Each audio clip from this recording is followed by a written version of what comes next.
and how awesome it was, but I wanted to kind of expound upon that. My goal behind this video is to really help myself not only think about my key takeaways, but also I would love to hear from you if there was something that you got out of the Oprah experience, the Oprah weekend, that you want to share. I would love to hear from you, so leave comments, reach out to me directly. Or if you watch this video and there's something that resonates with you, I would love to hear your feedback. My whole purpose behind this video is to really grow and help others grow. So if you didn't know, Oprah had a weekend. It's the Life You Want weekend. And this is the workbook that we got for the day. Truth be told, I'm a huge Oprah fan. I've always, my mom watched Oprah when I was growing up. That was one. So she's always been in my life for some odd reason. But it wasn't until I was a young adult, I was working for my family. They didn't have cable at the restaurant. And so I got out of school and I would go to work, and the only thing that was on at 4 was Oprah. So I kind of had it on in the background as just noise so that I wasn't completely bored. And over time, I began to really listen to what she was saying and value what she was saying. As I grew and matured, I started watching it, and what I love about her, what I learned was that we're all different, but we're all the same. And I think she represents that very well, and her show represented that very well. So I wasn't excited, honestly, about the title. I felt like the title sounded a little defeatist. I feel like I'm already creating the life I want, so I don't feel like I need that. However, we all can grow, and so I was open to that. But I was just excited to go see Oprah. I didn't really care what they were talking about, to be honest with you. I just was like, Oprah's going to be in Miami. I'm going to be there, point blank, period. So one of the first things that we did the first day, I got there a little late, and this is a pretty cool story, just how the universe works. So I was running late. I worked that day. My whole team was excited about me going to see Oprah because they know what a huge, what a big part she's played in my life as a mentor. And I always say she helped me appreciate the things that were different about myself. And so, I was getting emails, text messages. Everyone's like, oh my God, you getting to see Oprah? How excited. I'm like, I know, I just need to get to the venue. Get there, I'm directly across the street from the AAA. The gentleman says, pull in. Well, they didn't have a price. Usually they tell you how much the parking is. Well, I'm like, yeah, I'm not comfortable pulling in. Long story short, a lady walks by, says, it's $50. I say, I'm not paying $50 to park. So I'm pulling out, he's yelling at me. It was really hostile. And I'm like, dude, I'm going to go see Oprah and you're going off on me. So a lady walks by and says, hey, I pay for public parking. You can get my parking. So I went from about to pay $50 to $20 for parking to paying $6, which I thought was a cool win. So I get into the Oprah conference. It was like the minute she stepped on the stage, it was electrifying. I mean, the energy, the enthusiasm that was in that auditorium was crazy. Like, it was unheard of. And it wasn't that, I always say to people, because people confuse when you say, I like Oprah. They think of the celebrity of who she is as a celebrity, but they miss the idea and what she represents. She came from nothing, literally, and she created this life that's bigger than, anyone's wildest dreams, and she continues like a flower to continue to unfold into a greater purpose. So that's what's exciting about her, not, because she interviewed Beyonce last week, or she lives in this mansion, but it's what she represents that is exciting. And if you're an individual that is striving to be all that you're created to be, someone like that just excites you and ignites you. So that's my take on why I adore the woman and why she's such a pillar in my life in terms of people that I look up to or respect. So she told her story the first night. It was amazing. I'm a huge Oprah follower, so I've heard most of those stories before. But to hear in person, in real time, say it, and to interact in that environment, we had these little bracelets that would light up in the room. And that was just a really cool event, and it was really interactive. The next day we got there, I'm a huge follower. Well, let me tell you who actually was there if you were not there. Go to the page with all the speakers. So these are all the speakers that attended.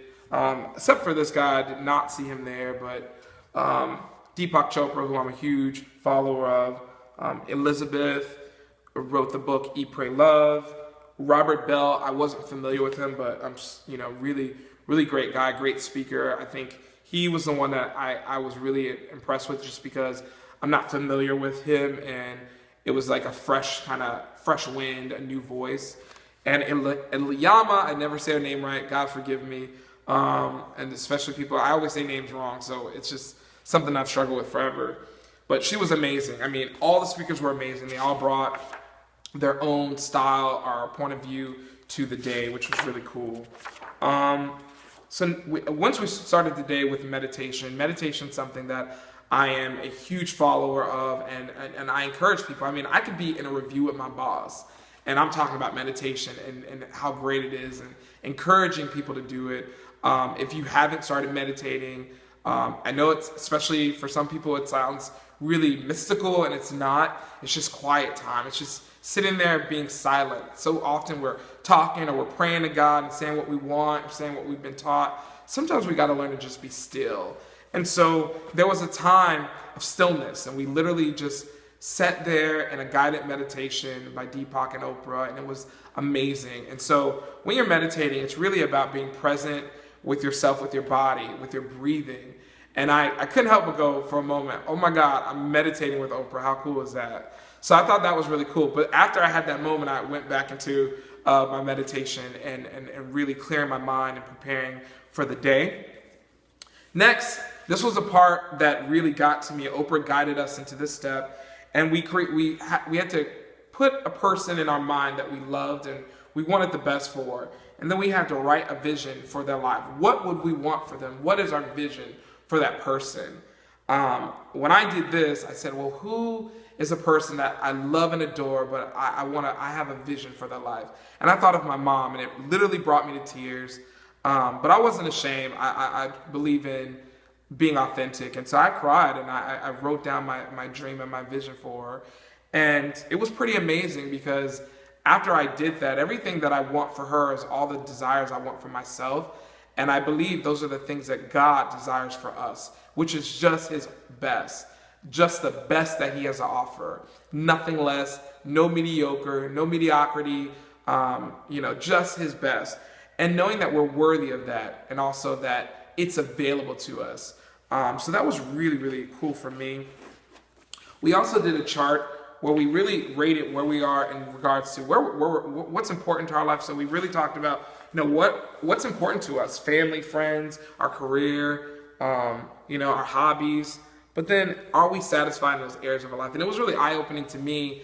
There are some areas of my life I'm really, really happy about, and that I feel like I've really made some, great milestones or accomplishments. But there's some areas where I'm not satisfied, that I know I could do more. I know I could push myself. And so this brought to my awareness, those areas, and, okay, what's your action item? What are you going to do about it? How are you going to change that rating moving forward? So that was really eye-opening. Also, we talked about, and I want to say this because this is big. We get so angry when someone says something to us, or they doubt us, or they disrespect us. But think of how many times you've said something to yourself that was, hurtful, disrespectful, just mean. And the truth is, we talk to ourselves sometimes worse than anyone could ever talk to us. Meaning, our self-talk is worse. You're fat, you're ugly, you're not smart enough, you're not good enough, you don't have the right background, you don't have the right connections, you don't look the part, you're too fat, you're too slow, you can't say anyone's name right. And this is a self-talk that we typically have in our head, but we've got to overcome that and begin to retrain ourselves to say what we need to say in order to accomplish our greater purpose. Because that negative self-talk is not going to help you be your best. It's just going to keep you negative and feeling, like you can't do anything. It doesn't benefit you. So stop the negative self-talk and begin to implement new conversations with yourself that speak to who you want to become, or who you know inherently that you are. So I thought that was really cool.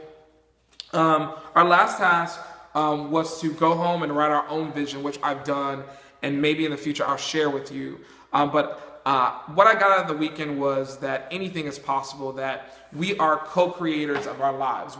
Life doesn't happen to us, it happens for us. And everything that we face in our life, no matter if it's a good thing, a bad thing, we have some part in creating that. And once you identify that, there is great power in that. You are not a victim. You are not here just to go through life and whatever happens, happens. No. You have the ability to create the life that you desire, and more importantly, the life that you deserve. My name is Daniel Yearby. It's been a pleasure to share my points, or my takeaways from the Oprah weekend, and I hope it was a blessing to you. Please let me know if it was, if you have any comments. I want to hear from you if there's anything